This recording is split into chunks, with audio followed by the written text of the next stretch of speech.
జయశ్రీమన్నారాయణ. జ్ఞానానందమయం దేవం నిర్మలాస్ఫటికాగతం ఆధారం సర్వవిద్యానాం హయగ్రీవ ఉపాసన. ఆగస్టు నెల బుధుడు శుక్రుడు 12 రాసుల వారికి ఏ విధంగా ప్రభావాన్ని చూపుతాడు అనేది మనం ఈ వీడియోలో తెలుసుకుందాం. నిత్య జీవితంపై గ్రహాల ప్రభావం గోచార ఫలితాల వలన మనకు బాగా అర్థమవుతుంది. జన్మచక్రం నుండి దానిని గ్రహించవచ్చు. అది మన పూర్వ జన్మ కర్మను ప్రతిబింబజేస్తుంది. బుధుడు అనుకూల గోచారం వల్ల, అంటే గోచారంలో అనుకూలంగా ఉంటే వ్యక్తిలో చురుకుదనం అనేది పెరుగుతుంది. తెలివిగా మాట్లాడమే కాదు, తెలివిగా కార్యాలను కూడా నెరవేర్చగలుగుతాడు. అన్నీ శుభసూచకంగానే ఉంటాయి. బుధుడు అనుకూలంగా లేకపోతే నరాల బలహీనత ఏర్పరిచి సమస్యల బారిన పడవేస్తాడు. అనుకూల బుధుడు మనను తారాస్థాయికి తీసుకుని వెళ్ళగలడు, అన్నిటా విజయాలను చేకూర్చగలడు. శుక్రుడు యొక్క అనుకూల ప్రభావం ఎక్కువగా ఉంటుంది. అతని చలనం వలన మనుషుల అనుభూతులు, ఆలోచనలు బయటపడతాయి. ఒకవేళ యువకులైతే ప్రేమ వ్యవహారాల జోరుతూ ఉంటారు. యువకులు కాకపోతే విహారయాత్రలకు వెళ్ళి వాటి గురించి డబ్బును ఖర్చు పెడతారు. గోచారిత్యా ప్రతికూలమైన శుక్రుడు కుజ శని రాహుల వలన తక్కువ స్థాయిలో ఫలితాలను ఇస్తాడు. అప్పుడు వ్యక్తులు నిరాశ, నిస్పృహలతో, కుంభకోణాలతోనూ సతమతం అవుతూ ఉంటారు. జై శ్రీమన్నారాయణ. జ్ఞానానందమయం దేవం నిర్మలాస్ఫటికాకృతిం ఆధారం సర్వవిద్యానాం హయగ్రీవం ఉపాస్మే.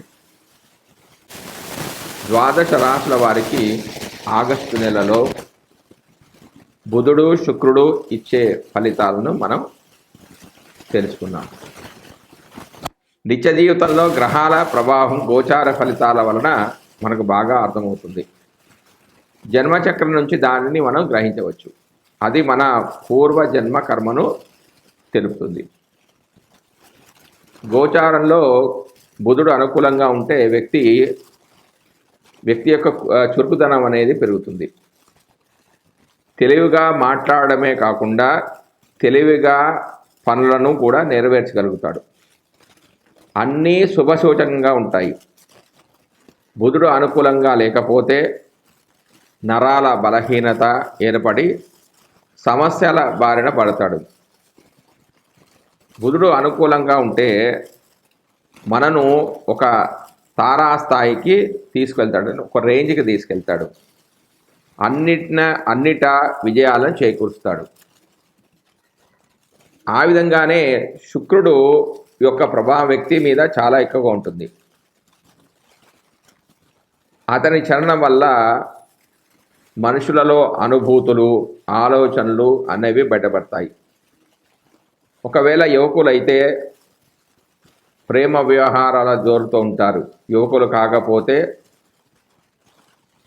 యాత్రలకు, విహారయాత్రకు వెళ్ళి అక్కడ డబ్బులు ఖర్చు పెడుతుంటారు. గోచారిత్యా శుక్రుడు అనుకూలంగా లేకపోతే కుజ శని రాహుల వలన తక్కువ స్థాయిలో ఫలితాన్ని ఇస్తాడు. అప్పుడు వ్యక్తులు నిరాశ, నిస్పృహలతో ఉంటారు. కుంభకోణాలతోనూ సతమతమవుతూ ఉంటారు. ఇక మనము 12 రాశుల వారికి వారి ఫలితాల గురించి వస్తే, మేషరాశి వారికి బుధుడు పంచమ భావంలో సంచరించడం వల్ల అనారోగ్యము, ఉష్ణబాధలు, కలహము మరియు భార్యాపుత్రులతో భిన్నాభిప్రాయాలు, వాతపిత్తాది వ్యాధులు, శ్రమ, అపకీర్తి, బుద్ధిబల లోపము, కార్యసాధనలో ఆటంకాలు, మాతృసౌఖ్య హాని, కుటుంబంలో కలతలు ఏర్పడతాయి. బంధువులతో విరోధము, కీర్తి హాని, ధన నష్టం కూడా కలుగుతుంది. అయితే బుధుడు కొన్ని రోజులు, అంటే ఆగస్టు 1 నుంచి ఆగస్టు 22 వరకు సింహరాశిలో సంచరిస్తూ, మరియు శుక్రుడు బుధుడు వక్రీకరిస్తున్నాడు. అంటే 23 ఆగస్టు నుంచి 31 ఆగస్టు వరకు కర్కాటక రాశిలో వక్రీకరిస్తున్నాడు. శుభగ్రహాలు వక్రీకరిస్తే మంచి ఫలితాలు ఇస్తుంటాడు. అంటే బుధుడు పంచమం నుంచి చతుర్థంలో కూడా, అంటే 23వ తారీఖు నుంచి ఆగస్టు 31 వరకు పంచమం నుంచి చతుర్థంలోకి వెళ్తున్నప్పుడు ఈ పై ఫలితాలే వాళ్ళకి వస్తాయి. తర్వాత మేషరాశి వారికి శుక్రుడు ఇచ్చే ఫలితాలు. పంచమ స్థానంలో సంచరిస్తున్నాడు. ఈ నెల మొత్తం కూడా ఆగస్టు నెలలో పంచమ స్థానంలో సంచరిస్తున్నాడు శుక్రుడు. కానీ అశుభ ఫలితాలే వస్తాయి. కార్య విలంబన అంటే పనులు కాకపోవడం, సేవకులతో అంటే పనిచేసే వాళ్ళతో గొడవలు జరగడం, సంతాన సమస్యలు, పెద్దల యొక్క అనాదరణ, ధనం లభించకపోవడము, మిత్రులతో విభేదాలు జరిగే అవకాశం అనేది. జై శ్రీమన్నారాయణ. ఆపదామహర్తారం ధాతారం సర్వసంపదాం లోకాభిరామం శ్రీరామం భూజో భూజో నమామ్యహం. మకర రాశి వారికి బుధుడు ఆగస్టు 1 నుంచి 22 వరకు సింహరాశిలోను, 23 నుంచి 31 వరకు కర్కాటక రాశిలో వక్రీ అంటే వెనక కొంచెం సంచరిస్తున్నాడు. ఆ విధంగానే శుక్రుడు ఆగస్టు 1 నుంచి 24 వరకు సింహరాశిలోను, ఆగస్టు 25 నుంచి సెప్టెంబర్ 19 వరకు కన్యరాశిలోను సంచరిస్తున్నాడు. అంటే 8, 7 స్థానాల్లో బుధుడు యొక్క సంచారం జరుగుతుంది. ఈ స్థానంలో మిశ్ర ఫలితాలు జాతకులు పొందుతారు. అనారోగ్యము, తాపము, భయము, వ్యాకులత, అసత్య భాషణము, పుత్రలాభం, ధనలాభం, అధికారవృద్ధి, జయము, కీర్తి, సంతోషము, శుభం అనేవి కలుగుతాయి. ఈ ఫలితాల్లో శుభ ఫలితాలు ఎక్కువగా, చెడు ఫలితాలు తక్కువగా జరిగే అవకాశం ఉంది. ఇక మకర రాశి వారికి శుక్రుడు 8వ స్థానంలో సంచరిస్తున్నప్పుడు శుభఫలదాత. ధనలాభము, సౌఖ్యము, బంధు సమాగము, రాజుల యొక్క అంటే ప్రభుత్వం యొక్క ఆదరణ లభిస్తుంది. ప్రభుత్వం నుంచి మనకు రావాల్సిన ఆర్థిక సహాయం మనకు అందుతుంది. ఆర్థిక లాభము, ఆరోగ్యం అనేది చాలా బాగుంటుంది. దుఃఖం నశిస్తుంది. కీర్తి, మిత్ర సహకారం లభిస్తుంది. గౌరవము, సంసార సౌఖ్యము, అన్ని విధాలుగా అభివృద్ధి అనేది వీరికి జరుగుతుంది. జై శ్రీమన్నారాయణ. యొక్క దోషాలు ఏ విధంగా ఉంటాయి అంటే మేధస్సు తక్కువగా ఉండడం, వ్యాపారంలో నష్టాలు కలగడం, చదువు వంట పట్టకపోవడం, నాడీ దోషాలు, నిర్ణయాలు తీసుకోవడంలో ఇబ్బందులు, మిత్రులతో ఇబ్బందులు, లెక్కలంటే భయం, ఉదర రోగాలు కలవారు, నత్తి లేదా మాట సరిగా లేకపోవడం, ఎముకలు విరగడం, వారి జాతక చక్రంలో బుధ దశ యోగించకపోవడం, బుధుడు మీనరాశిలో ఉండడం, బుధుడు శత్రురాశిలో ఉండగా అవి పాపస్థానాలు అయినప్పుడు, వాత దోషాలు ఎక్కువగా ఉన్నా కూడా బుధుడి యొక్క దోషాలు ఎక్కువగా ఉంటాయి. దీనికి గాను బుధుడికి చేసుకోవాల్సిన శాంతి విధానం ఏంటంటే రోగగ్రస్తుడైన ఆ యొక్క జాతకుడిని ఒక పెద్ద త్రాసులో ఒక పక్క ఉంచి మరొక పక్క పెసలు మొదలైన ధాన్యాలంటే అతనికి తగ్గట్టుగా, అతని శక్తికి తగ్గట్టుగా ధాన్యాలు ఉంచేసి అతను ఎంతైతే బరువు తూగుతాడో అన్ని కేజీల యొక్క పెసలను ఒక పండితుడికి అంటే ఒక బ్రాహ్మడికి దానం చేస్తే బుధుడి యొక్క పీడా నివృత్తి అవుతుంది. బుధ దోషం వల్ల కలిగే రోగాలకు ఇంకా ఏం చేయాలంటే ఉత్తరేణి బీజంతో చేయబడిన ఔషధాన్ని తీసుకుంటే గుణం అనేది కలుగుతుంది. అంటే ఆ రోగాలు అనేవి తగ్గుతాయి. ఇంకా దీనికి సంబంధించిన శాంతి విధానంలో ఏం చెప్పారంటే కేంద్ర ఉభయ రాశుల్లో ఉన్నప్పుడు విష్ణు పూజ, కేంద్రాల్లో ఉంటే వాళ్ళ జాతకంలో 1, 4, 7, 10 స్థానాల్లో ఉన్న ఉభయ రాశుల్లో ఉన్న అంటే బుధుడు మిథునము, కన్య, ధనస్సు మీనరాశిలో ఉన్నప్పుడు విష్ణువుని పూజించుకోవాలి. స్థిర రాశిలో మొదటి 2 దెక్కాన్నాల్లో ఉంటే, స్థిర రాశులు అంటే వృషభము, కర్కాటకము, కన్య, వృశ్చికము, కుంభం, ఈ విధంగా ఈ రాశులలో ఉంటే కృష్ణుడికి పూజ చేసుకోవాలి. స్థిర రాశిలోని 3వ దేకానంలో ఉంటే 20 నుంచి 30 డిగ్రీల మధ్యలో స్థిర రాశులు అంటే వృషభము,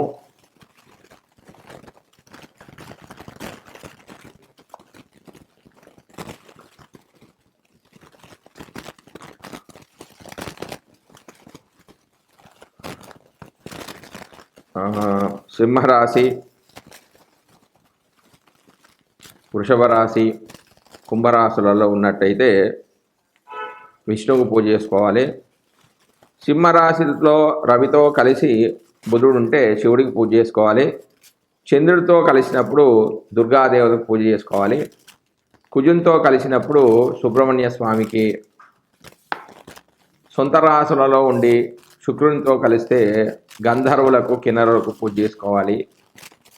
గురు రాశిలో ఉంటే చాముండి దేవతకు, సింహరాశిలో ఉంటే నాగకన్యకు చేసుకోవడము, బుధ పురాణ ప్రార్థనలు చేసుకోవడము, సరస్వతి సూక్తము, విష్ణు సహస్రనామాలు చేసుకోవడం చాలా మంచిది. ఆ విధంగానే వ్యక్తిగతంగా అయితే ఓం బుధాయ నమః, ఓం భుం బుధాయ నమః, ఓం విష్ణవే నమః, ఓం మహాపురుషాయ నమః అని కానీ, బుధుడి యొక్క గాయత్రి మంత్రం ఇది ఓం గజధ్వజాయ విద్మహే శుక్రహస్తాయ ధీమహి తన్నో బుధ ప్రచోదయాత్ అని కానీ, ఓం సోమతాత్వజాయ విద్మహే సింహరూఢాయ ధీమహి తన్నో సౌమ్య ధీమహి అనే మంత్రాన్ని కానీ, ఓం ఆత్రేయాయ విద్మహే ఇందుపుత్రాయ ధీమహి తన్నో బుధ ప్రచోదయాత్ అనే మంత్రాన్ని కానీ,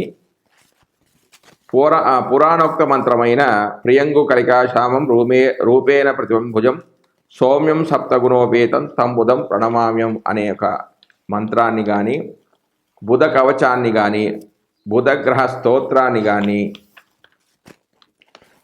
బుధ పంచవిశంతి నామ స్తోత్రాన్ని కానీ, బుధ అష్టోత్తర నామ స్తోత్రాన్ని కానీ పారాయణ చేసుకోవచ్చు. ఇంకా దానంగా బుధవారం కేజంబావు పెసర దానం చేసుకోవాలి. అయితే కేజంబావు అనేది ఎక్కడ లేదండి, అంటే వాళ్ళ శక్తికి అనుకూలంగా, అంటే బాగా డబ్బులు ఉన్న వాళ్ళు సాఫ్ట్వేర్లో అయితే 5 కేజీలు 10 కేజీలు కూడా చేయొచ్చు. అంటే ఎవరు లేకపోతే ఈ ఆర్థిక స్తోమత లేని వాళ్ళకి మాత్రమే ఈ కేజంబావు అని పెట్టారు. అంటే మినిమం కేజంబావు 5 కేజీలు 10 కేజీలు 15 కేజీలు కూడా ఇట్లా వాళ్ళు దానం చేసుకోవచ్చు. ఆ విధంగానే ఆకుపచ్చ వస్త్రము, తగరంటకము, పెసలు, ఆకుపచ్చని పువ్వులు బుధవారం దానం చేయడం అనేది చాలా మంచిది. ముఖ్యంగా బుధగ్రహ దోషాలు పోవడానికి గజమదనం కలిపిన నదీ సంగమ జలము మట్టి పాత్రలో ఉంచి ఆ నీటితో స్నానం చేయడం అనేది చాలా మంచిది.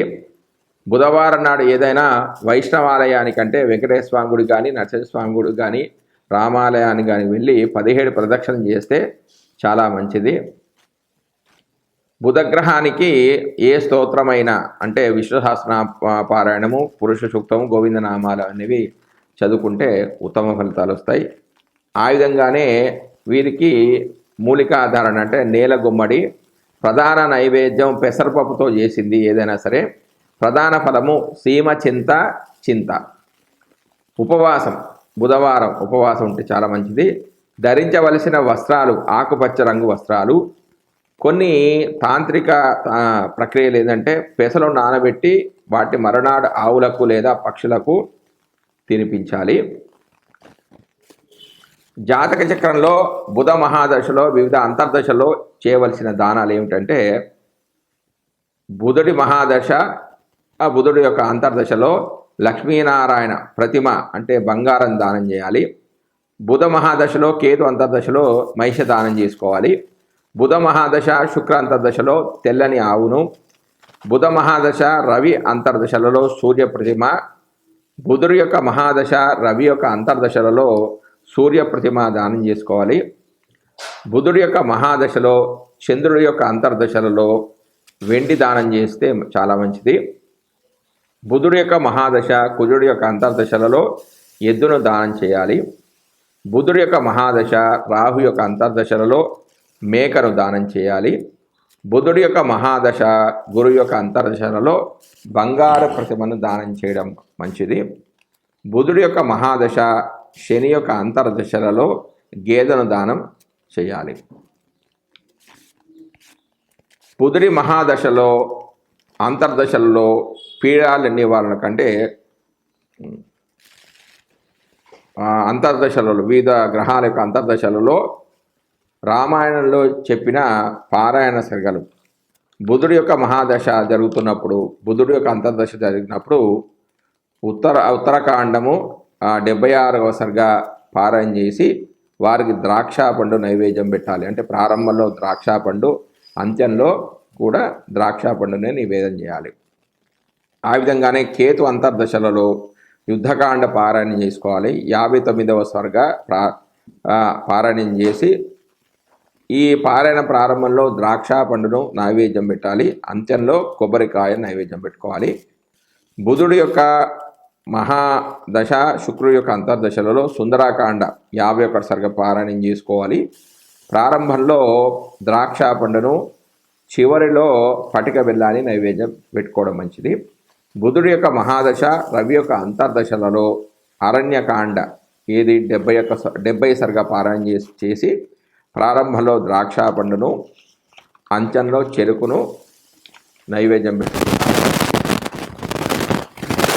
బుధుడి మహాదశలో బాలకాండ పారాయణ అంటే 16వ సర్గ పారాయణము చేసి సర్గ పారాయణ ప్రారంభంలో ద్రాక్ష పండును, అంత్యంలో పాలును నివేదనగా పెడితే చాలా మంచిది. బుధుడి యొక్క మహాదశ కుజుడి యొక్క అంతర్దశలో యుద్ధకాండ 116వ సర్గను పారాయణం చేస్తూ ప్రారంభంలో ద్రాక్ష పండు, చివరిలో చక్కెర పొంగలి నైవేద్యం పెట్టుకోవాలి. బుధ మహాదశ నడుస్తుంది.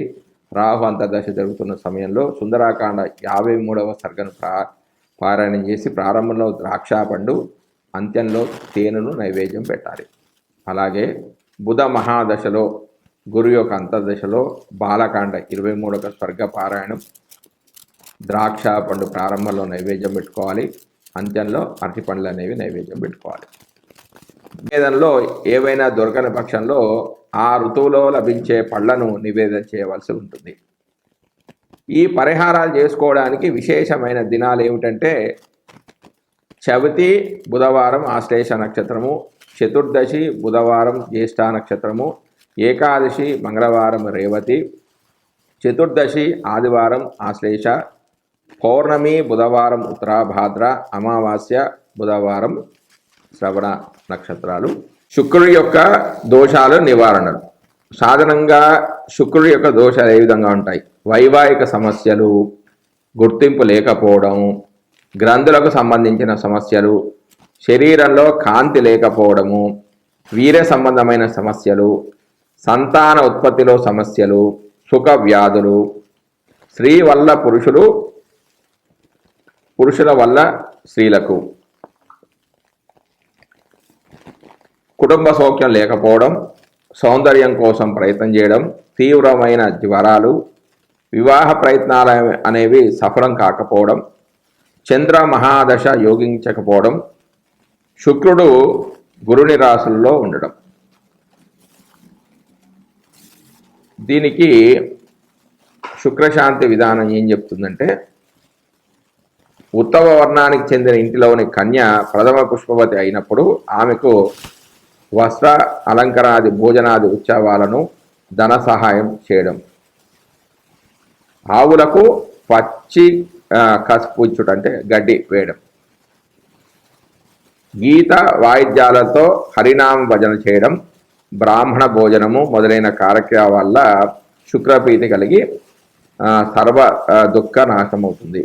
ఇలా చేస్తే శుక్రపీడ నివృత్తి అగునని మయుని చేత సాక్షాత్తు చెప్పబడింది.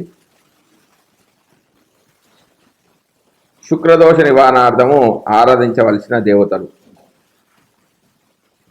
అన్నపూర్ణ, లక్ష్మి, యక్ష్మి, శివభూతులు, యక్షరాక్షసులు.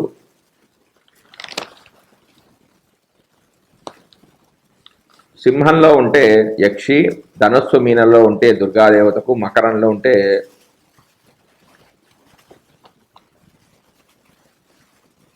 వెంకటేశ్వర స్వామికి, కుంభంలో ఉంటే విష్ణుమూర్తికి పూజ చేసుకోవాలి.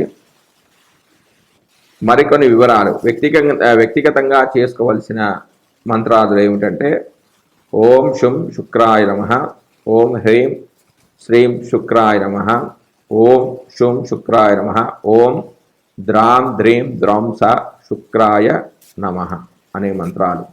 మరియు శుక్రుడి యొక్క గాయత్రి మంత్రాలు ఏమిటంటే ఓం అశ్వధ్వజాయ విద్మహే ధనుర్హస్తాయ ధీమహి తన్నో శుక్ర ప్రచోదయాత్ అనే మంత్రాన్ని కానీ, ఓం భృగుసుతాయ విద్మహే శిష్యవత్సలాయ ధీమహి తన్నో శుక్ర ప్రచోదయాత్ అనే మంత్రాన్ని కానీ, భార్గవాయ విద్మహే అసురాచార్యాయ ధీమహి తన్నో శుక్ర ప్రచోదయాత్ అనే మంత్రాన్ని కానీ,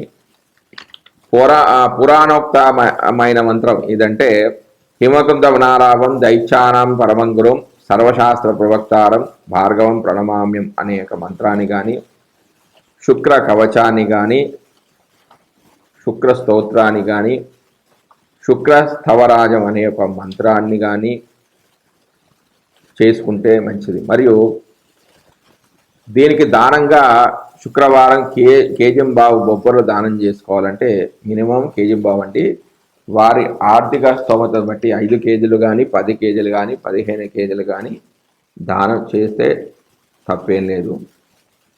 బొబ్బర్లు, శ్వేత వస్త్రము, మెరుపు గల వస్త్రాలు అంటే పట్టు వస్త్రాలు శుక్రవారం దానం చేయడం. దీనికి గ్రహస్థానం గోరోచనం, గజవదనం, శతపుష్పం నీటితో కూడిన రజత పాత్రలో వేసి ఆ నీటితో స్నానం చేయాలి. ఆలయ ప్రదక్షిణ శుక్రవారం నాడు ఏదైనా దేవీ మందిరానికి వెళ్ళి 20 ప్రదక్షిణలు చేయాలి.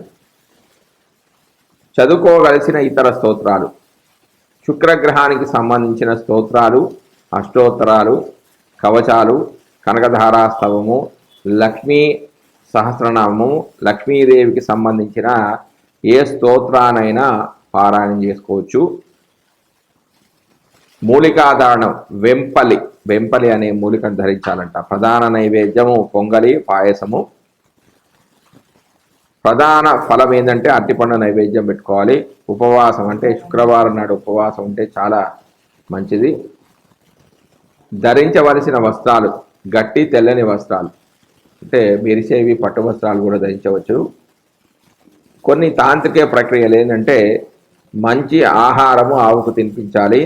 మేడి ఆకులో నెయ్యి అన్నం ఉంచి పసుపు కుంకుమ వేసి దాని చుట్టూ 3 ప్రదక్షిణ చేసి దిష్టి తీసుకొని ఆగ్నేయ వైపు స్థానంలో పెట్టి రావాలి. ఇలా 41 రోజులు చేయాలి. శుక్ర దశలోని అంతర్దశలలో చేయవలసిన పరిహారాలు: శుక్ర మహాదశ, శుక్ర అంతర్దశలలో మహాలక్ష్మి పూజ చేసి ఎర్రని ఆవును దానం చేయాలి. శుక్ర మహాదశ, రవి అంతర్దశలలో సూర్య నమస్కారాలు చేయాలి. ఛాగదానం చేయాలి అంటే మేకను దానం చేయాలి. శుక్ర మహాదశ, చంద్ర అంతర్దశలలో గౌరీ పూజ, లేడిని దానం చేయడం. శుక్ర మహాదశ, కుజ అంతర్దశలో సుబ్రహ్మణ్య స్వామి పూజ చేసుకోవడం, ఎద్దును దానం చేయడం.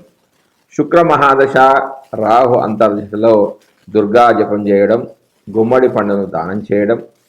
శుక్ర మహాదశలలో గురువు యొక్క అంతర్దశలో నమక పారాయణం చేయడం, అలాగే గుమ్మడి పండును దానం చేయడం.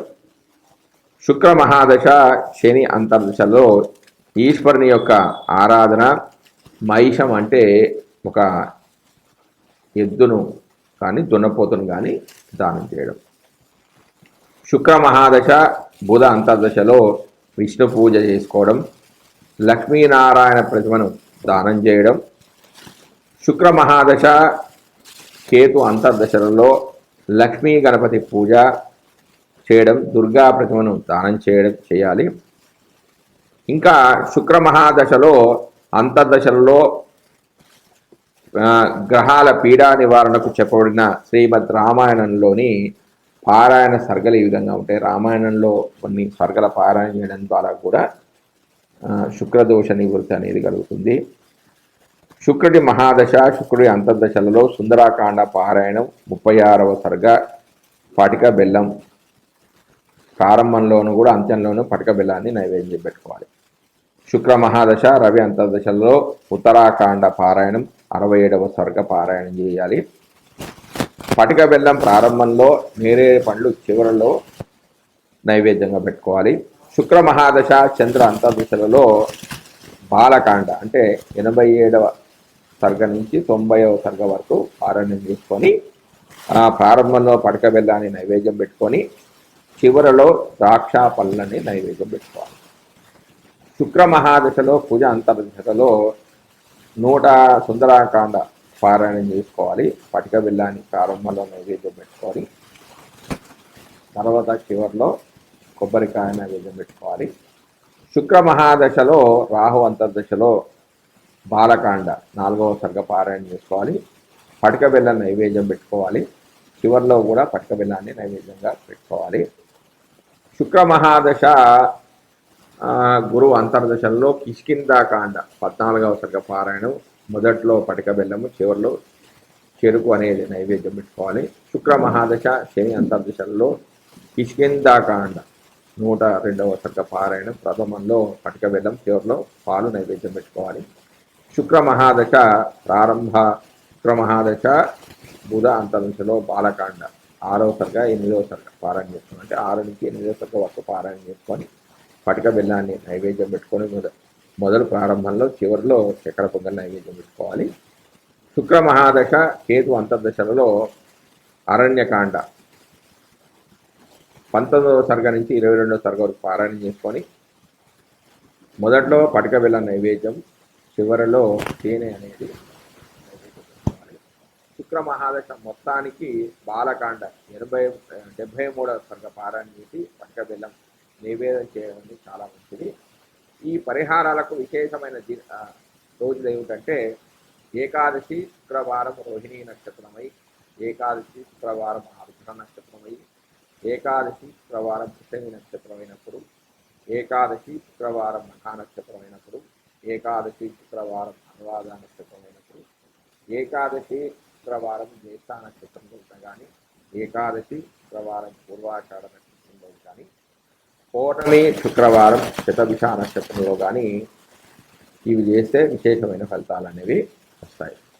శ్రీమన్నారాయణ. నమస్కారం.